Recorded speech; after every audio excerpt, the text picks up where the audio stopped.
True life story of a young widower. Mom, how are you doing? You are asking me how I am doing. You really want to know how I am doing? Nathan, I am not fine at all.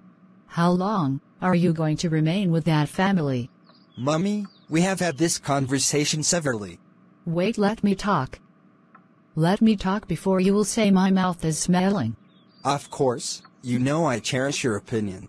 Nathan, it has been 6 years since you lost your wife. If your father was still alive, you won't be in that house. I am their son too. No. You are their son-in-law. My son, Grace, is dead. Do I need to remind you that? How long? I can't even comprehend. Why are you holding onto the ghost of your late wife? Look. I pity her parent, I really do. Because I have children of my own too. And every day I pray nothing bad happens to them. But Nathan, you are my only son. And I can't allow you to continue like this. Like how? I am living well, Mum. You are like a dead fish, pretending to be alive. Stop living the life of an eternal bachelor. Get out of that house and start afresh. Grace was everything to me. But she is dead now. Marrying a girl is the last thing on my head right now. That same day, Nathan followed the mom to the kitchen. If you are not my only son, I would have placed a curse on you. You think money is everything? You think money is life? You think money can buy happiness? I know you, son. I know that you are not happy. I am not with my in-laws because of their money, and you know that. I have a good paying job, and I can afford anything I want. I am doing everything because of your grandchild. At the office, Nathan met with his new assistant brand manager. Good morning, how may I help you? Good morning, my name is Wendy. It is such a pleasure to meet you. I was told you stepped out for a meeting. Was it a meeting I could have been a part of? Would you like to share some of the details and your resolution?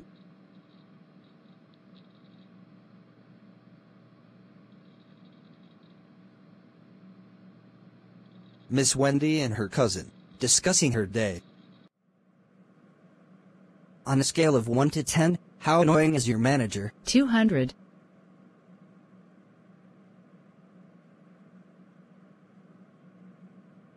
Your manager does not know you at all. If he did, he will realize he just unleashed the dragon. I heard he has never had a female assistant. His last assistant was a man. Well, he was part of the team that employed you. Apparently he wasn't. He was on leave when I was employed. Are you serious? Are you sure that is not the reason why he was upset? Every company has a human resource department. Human resource department is capable of hiring anybody. The superior doesn't have to be there. Well, it is always advisable to have a superior in that department. And you are his assistant, and it will be good if you two work well together. See, that man wants trouble. I will give him trouble. Be calming down. Oh, sis. This is your job we are talking about. Doesn't he know I came highly recommended? Before I left my office, Mr. Oscar begged me not to leave. I know. You are going to be working as an assistant manager. You need to keep sentiment aside and do your job. Come. Whose side are you on? Side of truth and honesty.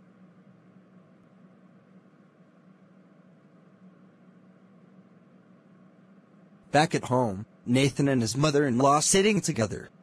I hope you finished your lunch. Yes, I did. But Mom, you shouldn't be bothering yourself making me lunch all the time. We have cafeteria at the office. Nothing beats homemade food. Nathan's father-in-law and the mother-in-law on their way to work. Our son looks so stressed lately. I wished he had taken our advice and gone to Canada to rest during his leave. Do you think he likes his new house and car? Does it look like he doesn't like it? He wasn't as excited I thought he would be. The truth is that He really hasn't been that excited, nor truly happy since Grace left. To think, I made a complaint about him then, was that he laughs too much. I'm so glad to have Nathan in our lives. He is the best son-in-law anyone could ask for. Our daughter married well. Another reason I love him is that he said he will never remarry. I came across it while reading his diary. Faith, I have told you to stop snooping through people's things. Nathan is not people, he is my son-in-law. Anyway, he is not remarrying, that is the most important thing. Well, you have a point there. I just can't imagine the fact that he may like to remarry and then have a stepmom for our granddaughter. I think that is why we should continue to shower him with love and gift, so that the thought of remarrying would be out of his mind completely. Welcome, Mummy Nathan. It has been ages. I have been meaning to visit you for quite a while now, but business always keeps me busy. How is work? God has been good to me. I heard you now work at Robin's stores. Yes. So what of the kids, Bianca, Jessica, Rose and Cynthia? That is actually why I came to see you. Tell them that they are free to come here anytime to see Vanessa. She will be so happy to see her big aunties. Hope all is well. To be very frank with you, I am not happy that my son is living in this house.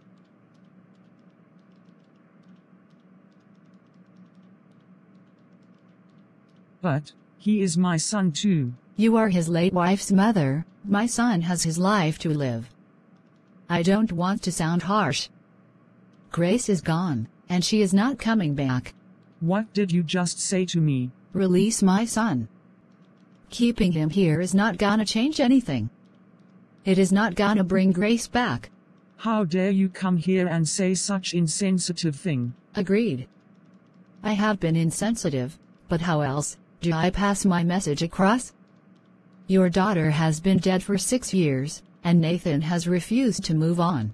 That is because he made a promise. He promised to stay with us. He promised that he will never remarry. Just listen to yourself. Nobody makes a promise to a ghost. You call my daughter a ghost. Look. If you think that all those worthy things you have been doing for my son is going to replace his wife, we both know that this is not true. My son is a man. A grown man. And you don't expect him not to continue with his life. Get out. Leave my house, this very moment. What did you say? You can't come to my house and say just horrible things to me. Put yourself in my shoes. And stop being selfish. If your daughter lived, and my son died, you will not expect her to continue living her life single, for the rest of her life. Get out. Leave my house, before I do something stupid. Nathan and Wendy meets in the park, while Nathan was resting and trying to clear his head after the day's work. Hi. Mr. Nathan, I wanted to say, I am sorry. It is okay, I am sorry about what happened today. Miss Wendy. Next time, before jumping into conclusions, ask questions. Sure. And this should be the last time you will be reporting my team and our work ethics to the HR. If you have any problem with me, talk to me. Sure. Good night, Miss Wendy. Wendy meets up with her cousin Damien at the cafe. This is a very nice restaurant. Yeah. Wendy, I am really worried that you got off from the wrong foot with your boss. But I have apologized to him. Was the apology from your heart? No. From my toes. I already apologized. I said sorry. You don't belong in that office. You belong to the motor parks. What does that mean? Just kidding. I am just being sarcastic. My boss drives a mad-ass whip, not one or two. He comes with different cars. Guy. That man is loaded. Honestly, I am wondering how much he earns to be able to afford such luxurious cars. Maybe he is from a wealthy family. No wonder, he is always behaving like a king of the world.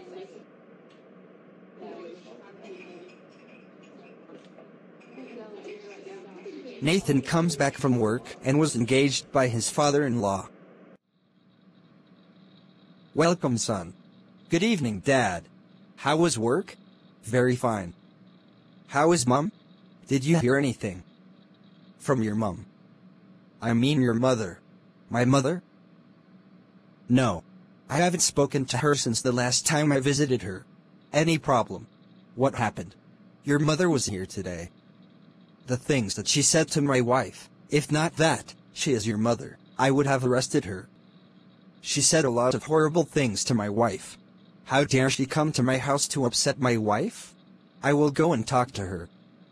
What did she say that made you so upset? She accused my wife and I of caging you, as if you were a prisoner. Caging me? How? Nathan goes to the mother-in-law's bedroom to check up on her.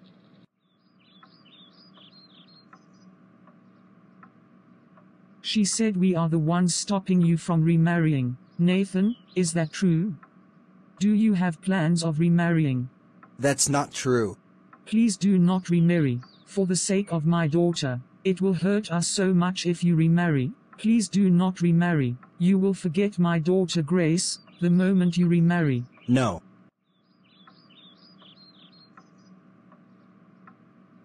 Thank you. Relax. Listen to me, I have no plans of remarrying. Let no one tell you otherwise. You promise? Yes. Nathan goes to see his mom at her workplace. So, your mother-in-law told you to come and beat me, and you ran here to come and beat me. Why are you making my life miserable? How am I making your life miserable? Is it a crime to tell you to get married? I have already been married. But she is no more. Or are you with them because of their money? Are you saying I am a gold digger? Stop behaving like one. Do you think I didn't see the big car they bought for you? Those people are buying your life with money. Please, stop looking for trouble where there is none. I will not stop until they release my son. Why are you so insensitive? Grace was all they had. So you think sacrificing your bachelorhood will bring back your late wife? Please stop. Why are you still wearing your wedding ring? Why haven't you thrown it away? Who did I offend? Nathan, you don't know anything. You are working out on me again. Go and meet them, and don't even bother to come back until you bring a wife. Should Nathan remarry, or should he remain single forever? Nathan will really appreciate your honest opinion in the comments section. Thank you for watching. Please subscribe, like and share our video. If you want your true life story to be told, please send your story to jcool@gmail.com.